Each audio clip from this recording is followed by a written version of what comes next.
What if I told you the way it has always been done is not the best way?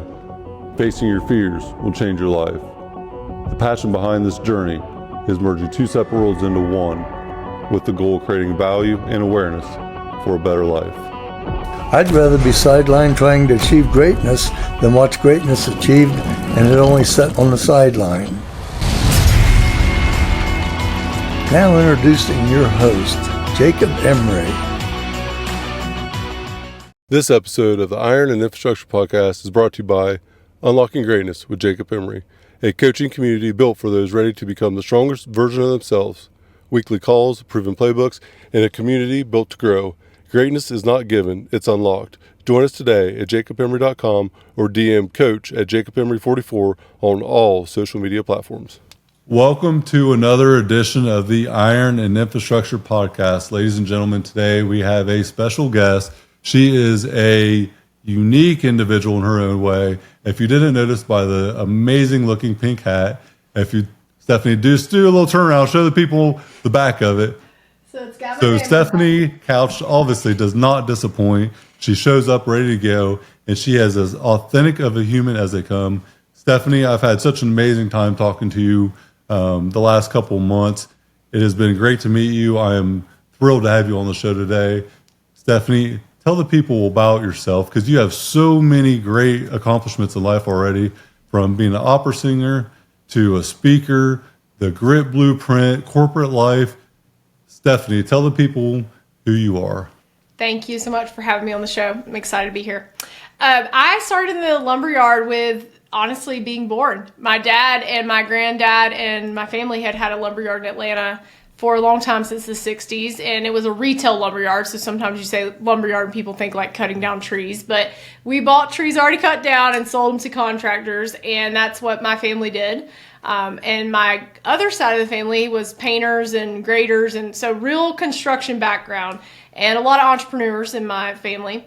So I grew up doing that, running around the lumberyard, loving the business. I think when I was, 5 or 6, I asked for a cash register for Christmas, and I've literally just loved business my whole life. I wanted to sell Girl Scout cookies. I wanted to be the one that won the competition there. That's just been like me my whole life. So I knew very quickly growing up that I wanted to work in the lumber business. And so my dad started letting me go real young to run the cash register, and literally booting the old men that were running the cash register, like, hey, I'll take this one. And they're like, God, this kid, But they were always really nice about it and let me help and do all that. So from there, went to college. I sang, like you said, I did a lot of singing, classically trained at college, which was pretty cool, and got to travel a lot with that. So kind of paid my way. Instead of being like the football school, like UGA, I went to a place in Georgia that the thing the school did was choir, which is super nerdy and also really cool. And then graduated and went right back to the lumberyard. So got a degree that was a teaching degree I knew I was never going to use, just wanted to get that piece of paper, and went back and just started working at the lumberyard with my dad and the team. And then about 7 years later, we needed to move for my husband's job, and my dad was ready to sell. And I just didn't feel like it was the right place for me to buy. That's been a point of contention in my life. Like, did I do the right thing there or not? I think I did, but I also question it every day, because I could have continued that legacy. But he sold in 2012, and I had recently gotten a job at a large distribution company that was one of our customers, one of our vendors. And so I went and started working there as a salesperson, and kind of worked my way up through the ranks, and ended up helping them build a very large startup part of their business in the door business. So I'm a door nerd.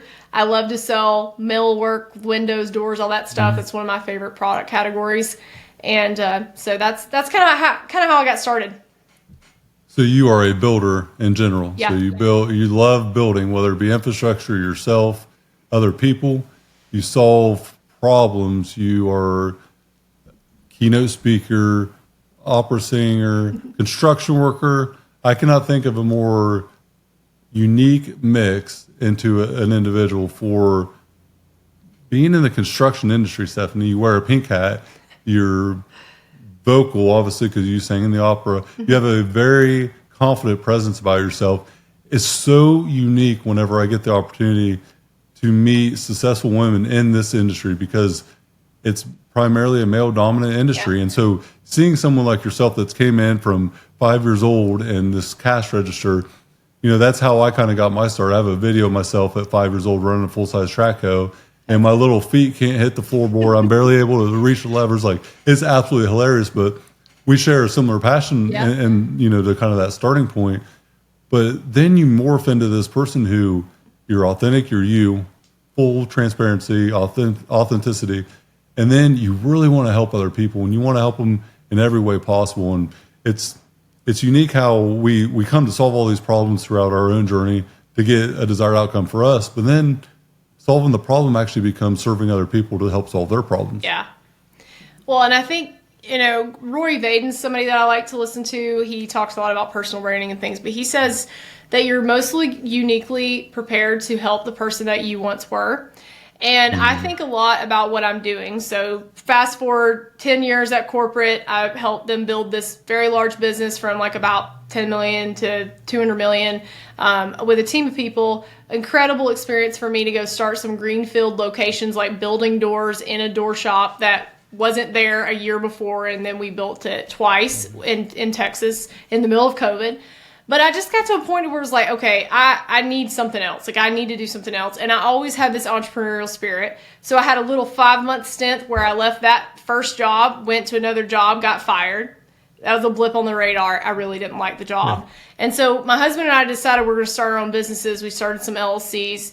And we just decided, like, okay, we're going to go do this thing all in, like both of us. No job, no health insurance, no nothing. And that was in 2022.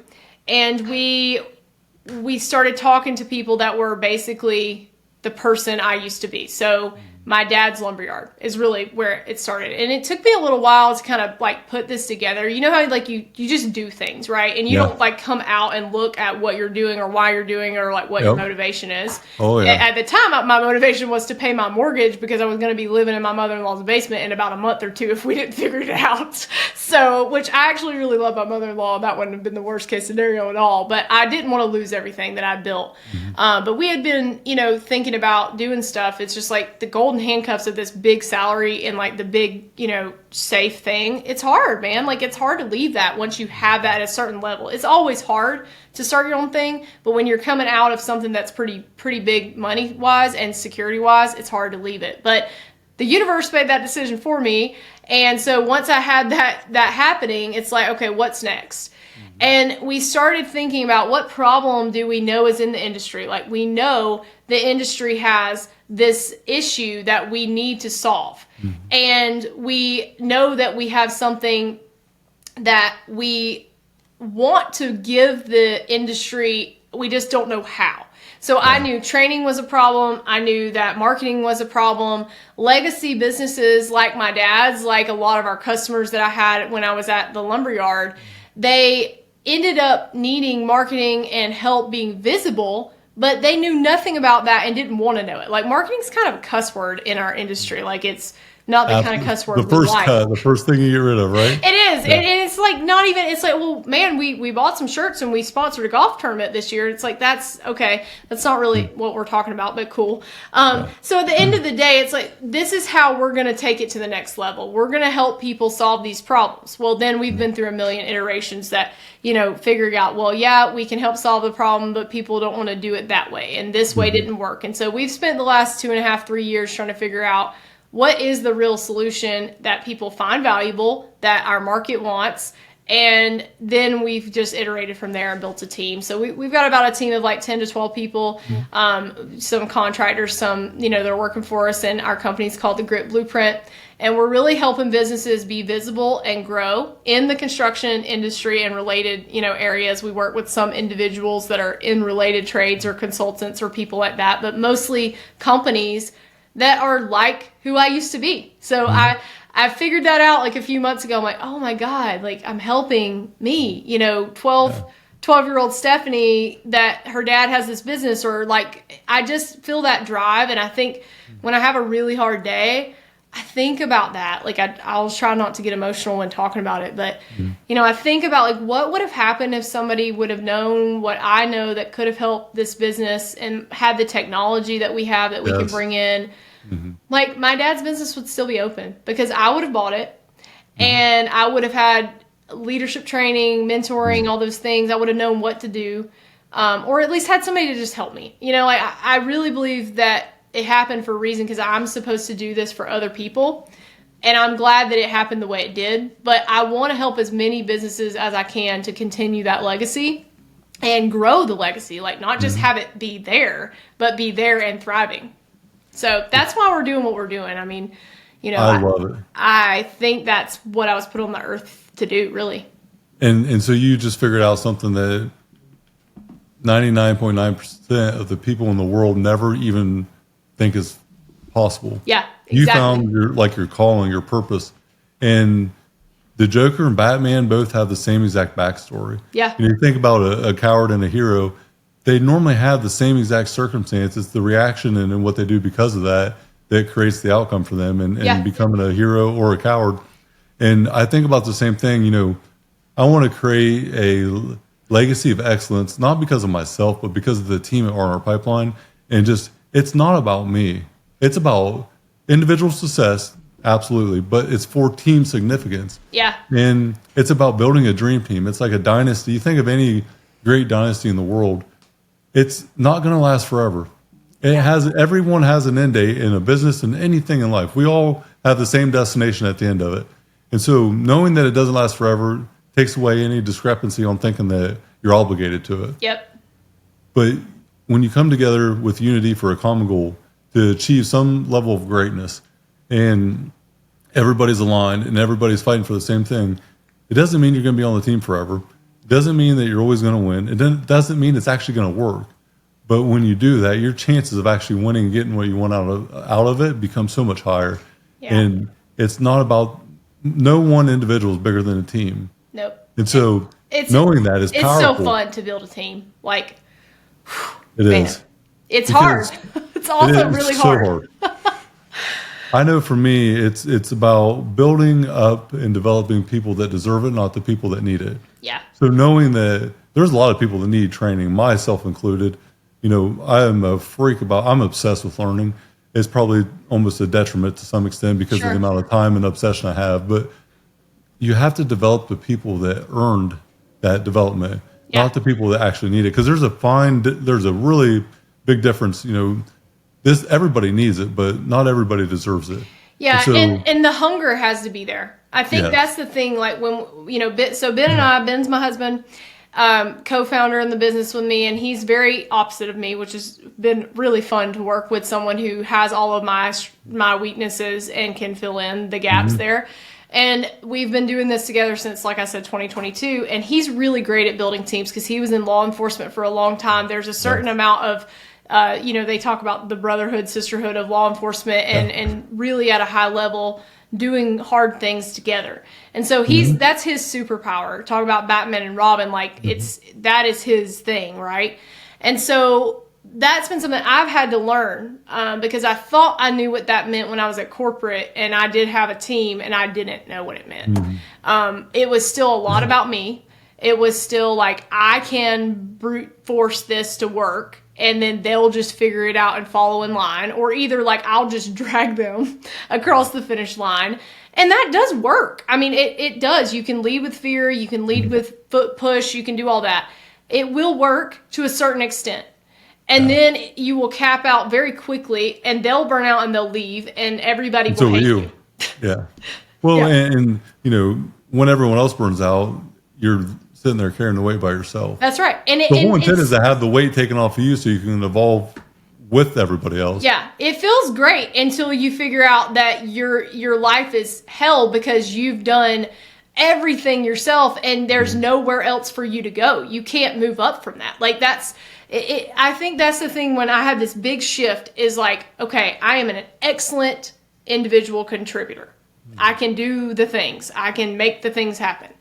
And that feels so great. And you get to a point you're like, okay, I'm making this much, I'm doing this much, and I'm there. Like, I could probably move up, but incrementally, like very small, right? But if I figure out how to bottle that up and then use other people's strengths that I suck at, like my husband's a great example, okay, then maybe we don't 2x that, we 5x it or 10x it. Then if I can get 10 savages that are on a team that are like, we are going to go freaking do this. Like, I think about very dramatically the movie 300, which is so funny to hear a girl in a pink hat say that, right? But I'm like, rah! Like, let's go conquer the world, you know? That's how I feel when I get up in the morning. But if 10 of us are screaming that and running to the battlefield every day, no matter what the battlefield is, it doesn't matter if it really is a battlefield or it's like just business. If you have that type of energy with 10 people, like, you can conquer the world. I mean, I don't know what you can't do. You. Yeah. Yeah. I love it. I always reference the analogy of a draft horse. So one draft horse by itself can pull 8,000 pounds. Yep. But two draft horses that are unified in sync and, you know, pulling in sync with that unity together, 32,000 pounds. Yeah. Which is double what you would think of it being with two of them individually. And you think about that, that's exactly what leadership is about. That's what unity is about. And having that, it's not, there are no shortcuts in business, but by God, there are accelerators. And knowing that if I can get this person to complement my strengths and weaknesses, they are strong in the areas I'm weak, what's possible? Yeah. Everything is possible at that point. Unless defined by physics or law or a matter of fact that it can't be done, it's possible. It's just figuring out how to get there. Well, and the other thing that I'll say to that is, like, when you have motivation that wanes, and it will wane, and you will have, like, we were talking before this about getting kicked in the teeth. Like, you're going to have days and weeks and maybe months that you just get kicked all the time. And if you're by yourself, like, who will pick you up? You have to pick yourself up, or you have to have your own motivation, which can happen, right? But if you're with a team or even just one person that has a hard day and you have a good day, it balances, like, they'll pull you along, right? It does. They'll keep you going. And so that's the thing I love about leadership that I didn't see coming, and I just wasn't self-aware enough to understand how valuable it was. And I think that the higher you get in your business career, the more you do, the more you learn, the more you see. And Dave Ramsey is somebody I really like. He just came out with a new book recently, and he talks a lot about leadership. And you know, especially people who are sales inclined, like, you think you can win by yourself because you can't. Like, you can make it happen, right? Because you're bringing in revenue. But at some point, you got to figure out, like, oh man, this game actually is a talent game. Yes. And this game is a leadership game. And if I'm good at sales, that will get me here. And if I'm good at leadership, it will get us here. And that is, like, something that just illuminated like a big billboard to me about, I don't know, a year and a half ago, 2 years ago. And my husband helped me figure that out a lot. We both listen to Jocko and stuff. And all these people, it's like, that are way smarter, way richer, way more successful than me, are saying talent and leadership. And I'm like, cool, I got to figure this out. I haven't figured it out yet, but I'm trying every day. And it's not natural talent per se. It's the development of the people on the team. And so I have a coaching program now called Unlocking Greatness, and I think I told you about it right before it launched. And, you know, one of my leadership coaching sessions was about the traffic light leadership. That's what I call it. You think about terrible leadership, it's a red light to me. Yeah. And it's the person that's cutthroat. We're in the construction industry. I don't have to explain it to you, but for the people listening, it's cutthroat. It's all about me. How can I use you to get what I want? And nobody cares about anybody else but themselves. Yeah. And it's probably the most common in our industry. It really is. It's very, very common. And it's ultimately the reason that a lot of businesses in our industry, you know, in construction, blue collar workforce implode, because you can't scale it, because one person does it for so long to make a certain amount of money and then burns out to the point of no return. Right. And then when you think of a yellow light, it's trained leadership. They're not bad people, but they're just trained to get their desired outcome for their own individual success. And it scales them so far in the workforce, they become, you know, a mediocre leader maybe, but they're out there really just to get their desired outcome, but they will help other people to get themselves what they want. And then you have that green light. You have the transformational leader, and that is the person who loves the people that they lead. They don't just lead them because they love to lead. They love the people that they lead. They are always about unity, about the abundance and opportunity kind of culture. And your leadership does determine your culture. Yeah. You look at leadership, it's a direct correlation to culture. So what's your leader do every day? You know, are they preaching one thing and doing the opposite? If you show up every day and set a standard for yourself, everybody sees it. Yep. you can say a lot, but what you do is what is seen and what's captured. And so Yeah. if you're doing X and then you say Y, nobody's going to believe you. They're going to sniff it out very quick. How you lead is ultimately how people follow you. So if Yeah. if you're reluctant to buy something, or you don't think you're worthy enough to invest in yourself in coaching, you're probably not going to sell very well. How you buy is how you ultimately sell. And I truly believe that everything in life, what you focus on expands, and what you give to the world gives back to you. Yeah. If you're just a shitty person in general and you don't like to help other people, if people are laying down and you won't pick them up, by God, if you're laying down, don't expect someone to put a hand out to Yeah. you, because it's going to be reciprocated that way. So true. And that's the thing in our industry. That's why I love what you do, because you bring a presence to yourself like, hey, I look different. I am different. Here I am. I'm Stephanie, and I'm a badass. Nice to meet you, and let's go do this thing and win. Yeah.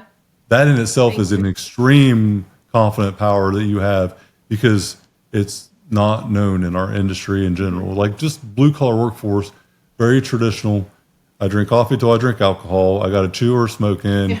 You know, I don't even have to go into the depths of it. We know exactly what it is, and it's not that they're bad people, but it's just a status quo it's slowly dying, and that's why I think we have such a unique shortage in workforce compared to opportunity. Yeah, it's the opportunity here is huge, for anyone that is a younger person that wants to like make it happen for them. I can't think of a better industry, honestly, whether it's building materials, which is kind of more, like where I'm used to being, and not quite as rough and tumble as like true construction, that's hard work, and it takes a certain amount of person to actually be out there physically doing that stuff. And so I think there's a lot of myriad of opportunity in our industry. So you could be in sales and never be on a physical like track hoe, or you could be out there swinging a hammer or a nail gun or whatever. You can kind of choose that and then go all these different places.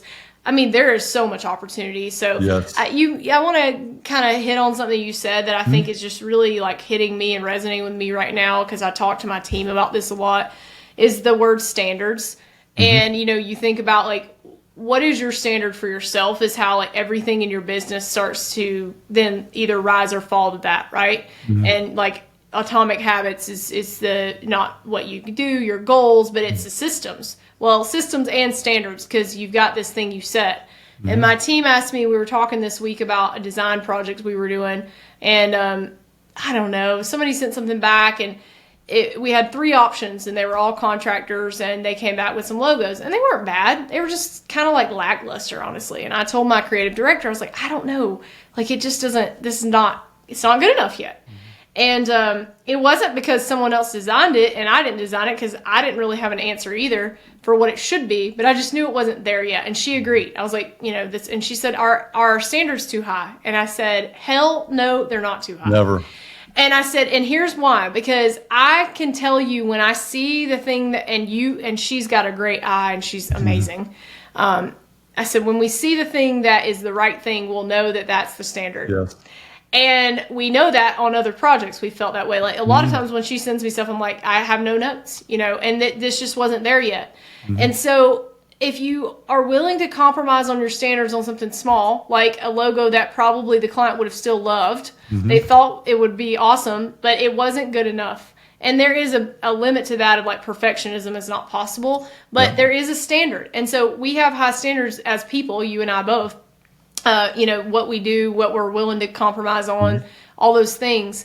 And I think with leadership, that actually is the most important thing that I've realized is you have to be able to say, this is our standard here. And I will not compromise on that, no matter how hard it is for myself and others, but especially for yourself. And so if you're going to have a standard that's super high, then you have to know that to get there and stay there is going to be really freaking hard. Like, it's not going to be something that just is like phone it in on a Tuesday. 4-hour work week need not apply. Yeah. That book is kind of BS for 99% of businesses and 99% of people, Absolutely. especially in our industry. Like, come on. But you read that stuff and you hear these people that are like, oh yeah, I hit 1 million in like 3 days and blah, blah, blah, blah. It's like, yeah, there's somewhere somebody did that. But most of the time, these real businesses that will be here in 20 years, 30 years, they are hard.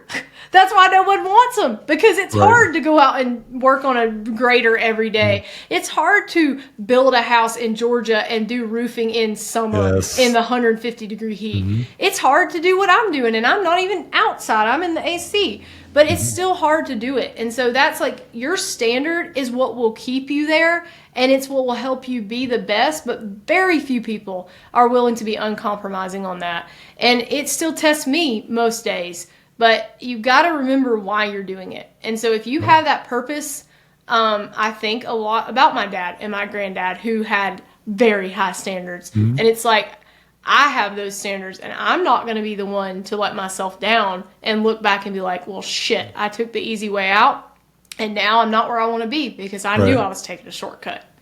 You know, it's just, I love this. I love it. Stephanie, you were hitting on something near and dear to my heart, because I am non-negotiable on my daily standard. And you touched on so many things. James Clear, Atomic Habits, one of my favorite books. The first book that I would ever recommend, that and The Compound Effect, for personal development, because personal development starts with building habits. Yep. We don't rise to the level of our goals, we fall to the level of our systems. And that is a quote from James Clear. And it is one of the most profound and true statements that could ever be made. Having goals on a poster and goals that are aspirational are great, but show me what your schedule looks like. What's your standard in life? And so for me, my standards are the standards of greatness. So standards of greatness are no snooze. We don't hit the snooze button. You start the day on your schedule. So you set this thing in place to make sure that you are doing what you were supposed to do on your time, the way that you need to. It starts the day that way, no snooze. Then it's physical output, 10 minutes minimum, but physical output every day, and 10 minutes of intentional movement. It doesn't have to be a powerlifting meet. You don't have to go run a marathon, but 10 minutes of, maybe it's a walk when you wake up. Maybe it's yoga or anything where you're intentionally moving your body for getting momentum in the right direction. And then you have physical output, then mental input. If you collect garbage, you're going to put out garbage in, garbage out. So we want to collect quality 10 minutes every day. Because that compound effect of that habit being in place over time, 10 minutes a day becomes 60 hours in a year. Yep. 60 hours in a year is a lot of time. And we're talking 10 minutes a day, which is a fraction of your day. Yeah. And then you have to track and attack every day. Track and attack. You track your progress, and you attack every day with the intent behind, what does your day look like? I don't care if you're taking a nap. If you're taking a nap, attack that nap like it's the best nap you're ever going to have, because it's just about being intentional with your attention and focusing on the thing that you're meant to do that day. Yeah. And it's not half in, half out. You're just being dedicated to what you set out to do. And it doesn't have to be some aspirational thing. It could be a recovery day where you're just focused on disconnecting completely. Sure. And then the last one is gratitude and preparation. Every day, you got to end with gratitude. Win or learn, we don't lose. So every day is gratitude, and then prepare for the next day. Because today's success started last night. And it's the simple things, like you got your clothes out for the day. Every night, Stephanie, I'm like a 3-year-old with this. I have my clothes out for the gym. I'm my clothes out for my business day. I know what my next day looks like. I know what my workout looks like. My alarm's set. I got a gallon jug of aminos and everything I need for the day ready to go. There's zero thought process that I have before 7 a.m. And the preparation, if it's not in place, you're set up to fail already. Yeah, it's so true, especially when you're really busy and you're operating at a high level. I know we talked a little bit about, and my husband Ben like totally subscribes to this, is he pretty much wears the same thing every day, like a black t-shirt.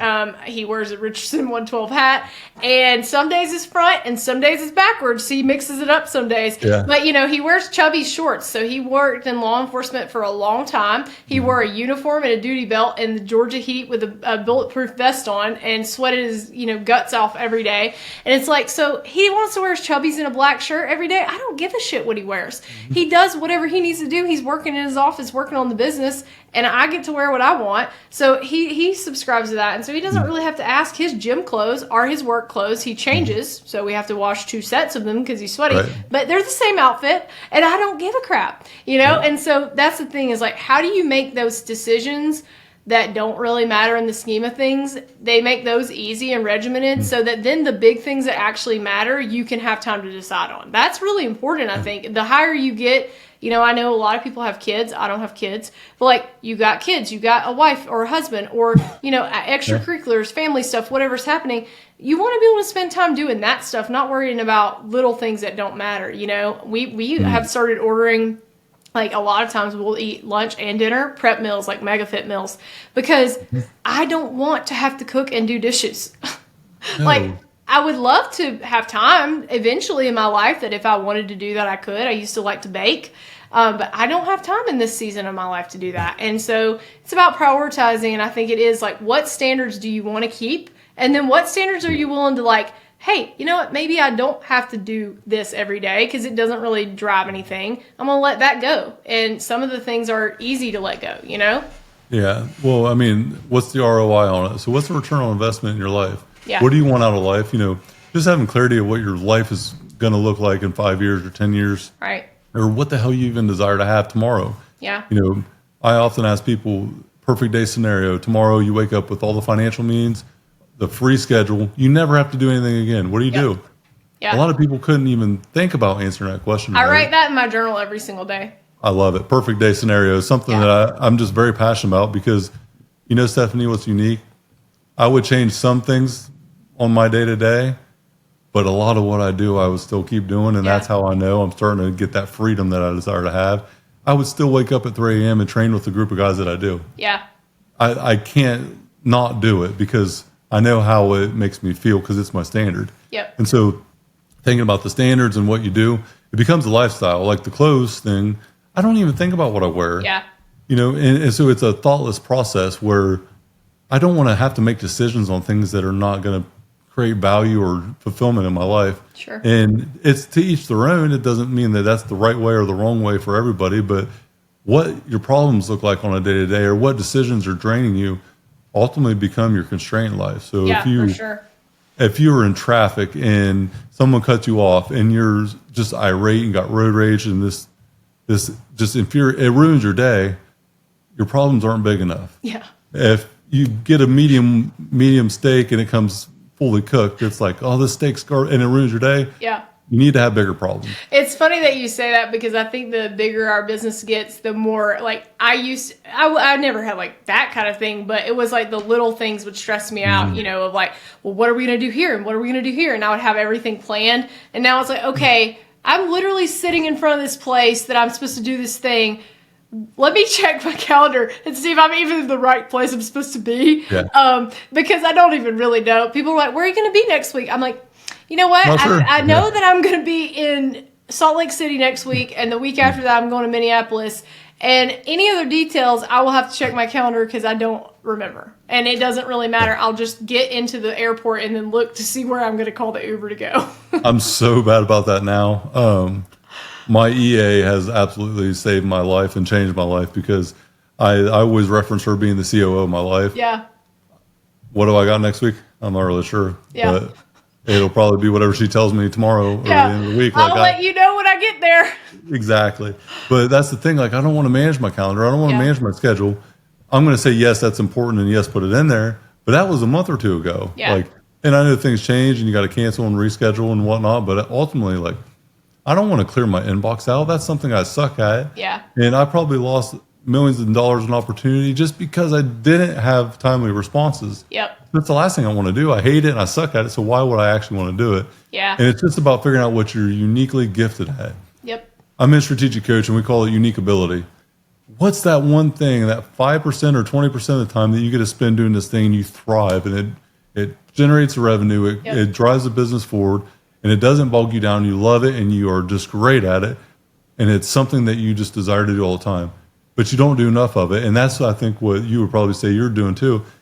How do I get that to be the only thing I do? Yeah, it's hard because you have to find the right person to do the other stuff and you're never going to find you again. So, it's like, okay, well, that person's not as good. That's usually not even true, honestly. But at first you're like, well, they're not going to be able to be as good at this thing. We both like Dan Martell too. I think about his book, Buy Back Your Time, a lot. I just it. recently listened to it again because it's like every time I listen to it, it hits me again. Like, oh, yeah, you're wasting a lot of time doing this thing you should be paying someone else that's better at to do. But I think about the things that I like to do that I am really good at, like sales, building businesses, strategic vision. The creative stuff is so fun. Like, God, it's so fun for me to do that stuff, and I love it. But eventually, if the business grows enough, I will have to stop doing a lot of those things. It's not the stuff you don't like the data spreadsheets. Pretty easy for me to outsource accounting. It was the first thing I ever did. I hate that.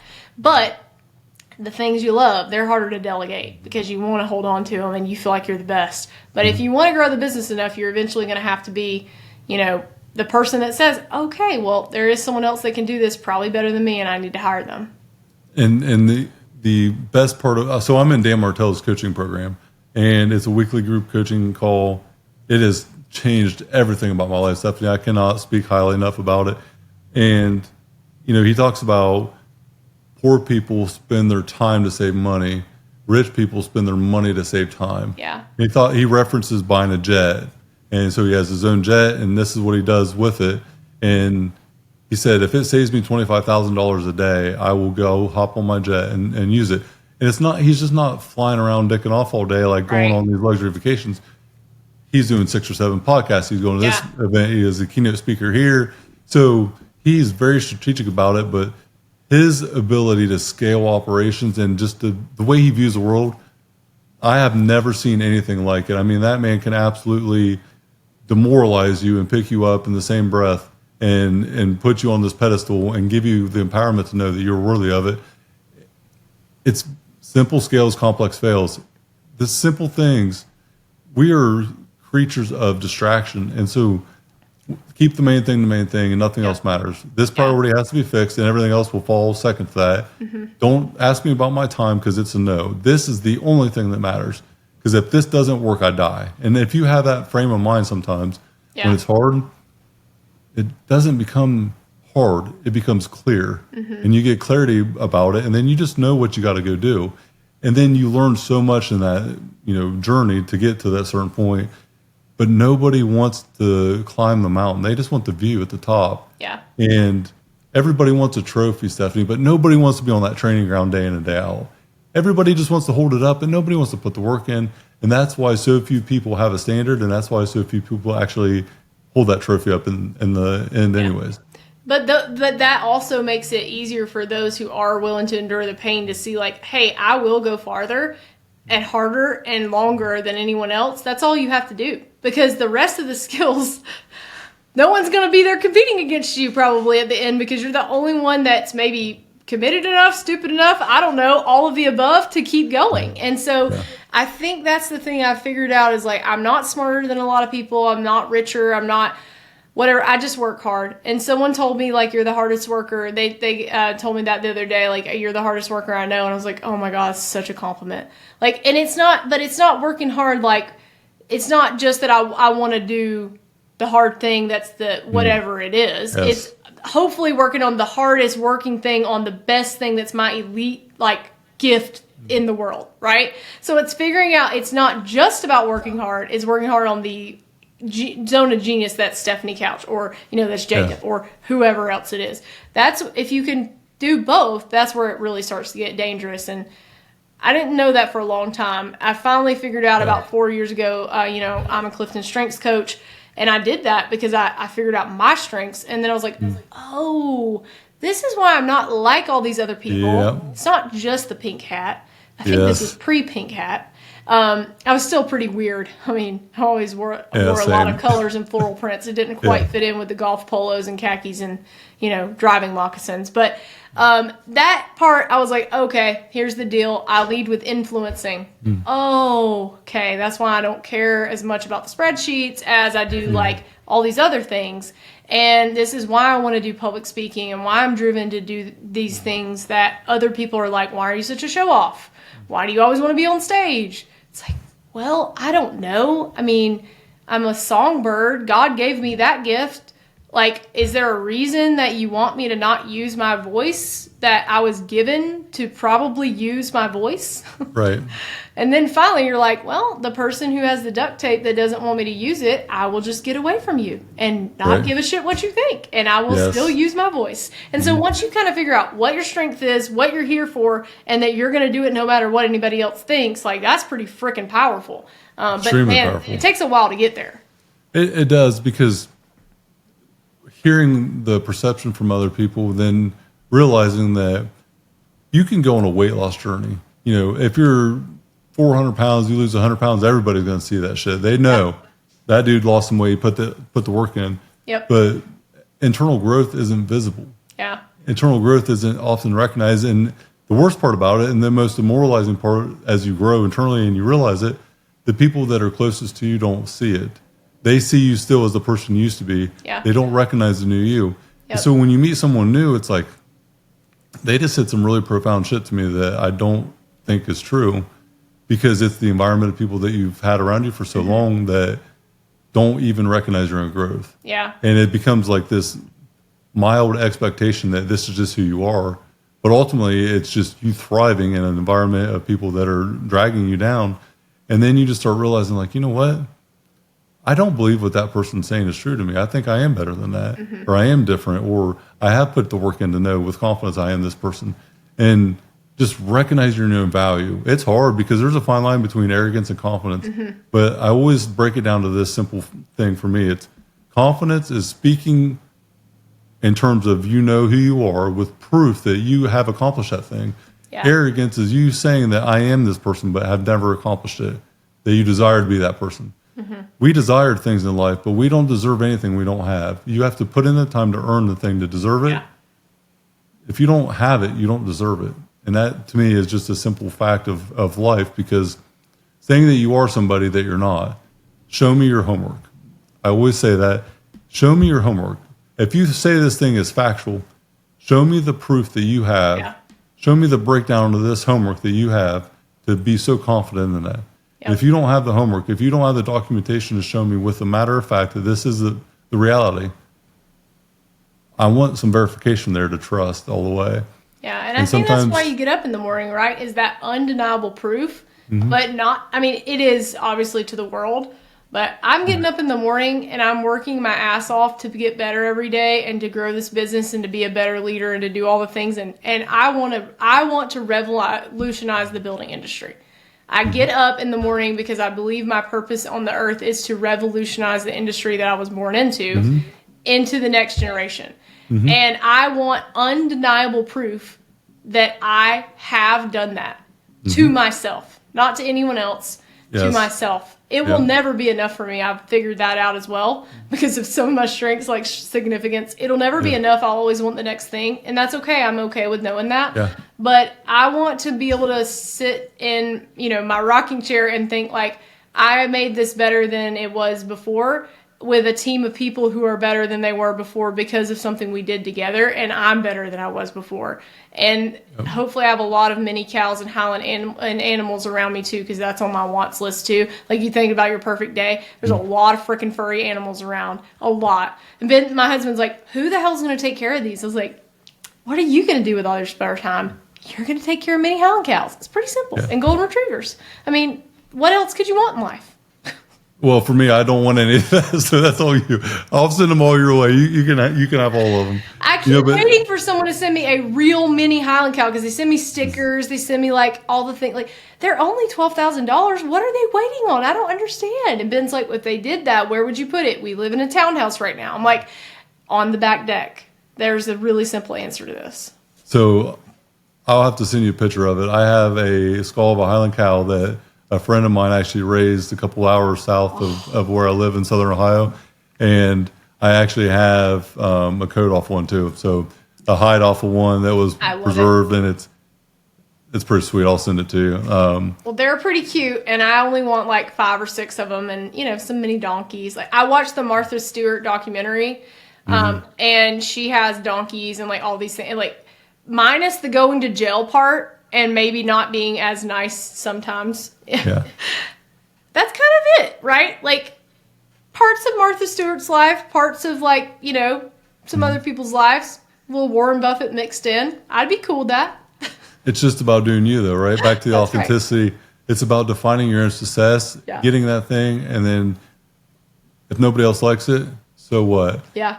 There's only one dream that can be lived out for every human in the world, and it's the one that they want, or it's the one that someone else has for them. Yeah. And you have to make a choice. And there's a fine line or a fine point in time where everybody might have the best intent for you, but it doesn't mean that's what's best for you. And knowing that, okay, I can only live one dream, and I have to pick mine or someone else's for me.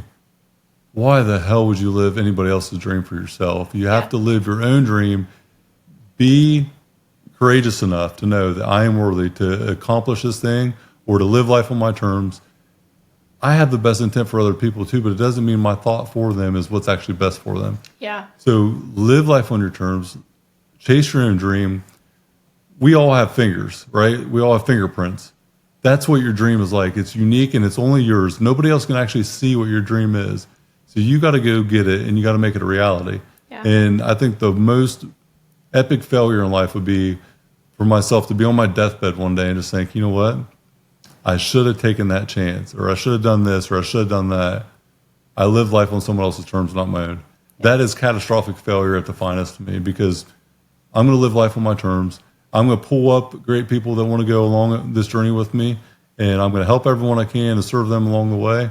But man, I'm going to live out my own dream first. And that is power at the finest, I think.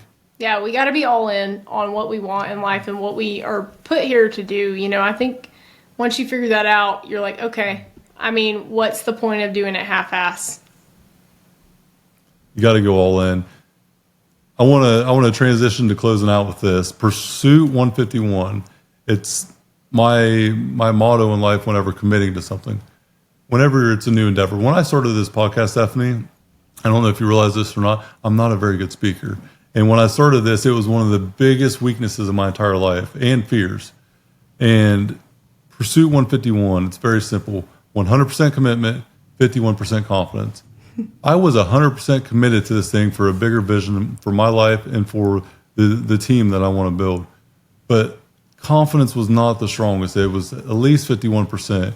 And I realized that we have to just be committed for the outcome to ever have a chance at seeing that outcome be real. Yeah. But confidence comes as we start doing the thing and commit to never quitting on it and not letting failure set in and not deviating from the path. We have to commit 100%. But confidence grows as you commit. And confidence of 51% told me that I know enough to be dangerous and ask the right questions. I have people around me that will help guide me to that ultimate dream. But I'm not very good at this. And that's just a reality that I have to face. But I'm 51% confident that I can get the desired outcome. So Pursuit 151, 100% commitment, 51% confidence. That has been a driving force for me in so many scenarios now, because knowing that you're not that confident, but you're at least 51%, for me, it's all I need to know that I'm willing to pursue this thing if I'm 100% committed. Love that. Yeah, I usually ask myself, what's the worst that can happen? Mm-hmm. You know, like, what would happen if I did this and it was a complete, miserable, utter failure? Would I die? And if the answer is no, that I could, you know, live through it, I would go another day, then I'm better just go do it, you know? Yeah. And I think that doesn't mean taking like unnecessary risks that are just played out stupid, but like you don't jump off the cliff without a parachute. But then again, if the cliff is only 6 inches off the ground, what really is the risk? So at the end of the day, like, what do you know about the situation? And I think Colin Powell has a rule that I like, is 40-70 principle. So if you're 41% sure, or, you know, 70% sure in that little range, that's the window to jump. And I've tried to do that as much as I can, but really just asking yourself, like, what would happen if I did this and it was an epic failure? If the answers I could live on, I'm going for it. Every failure in life, besides death, is psychological. Yeah. Every single one, because it's just our perception of that failure. If it doesn't kill us, it's what we think about it that is ultimately failure. Absolutely. And that's why win or learn, never lose. I love it.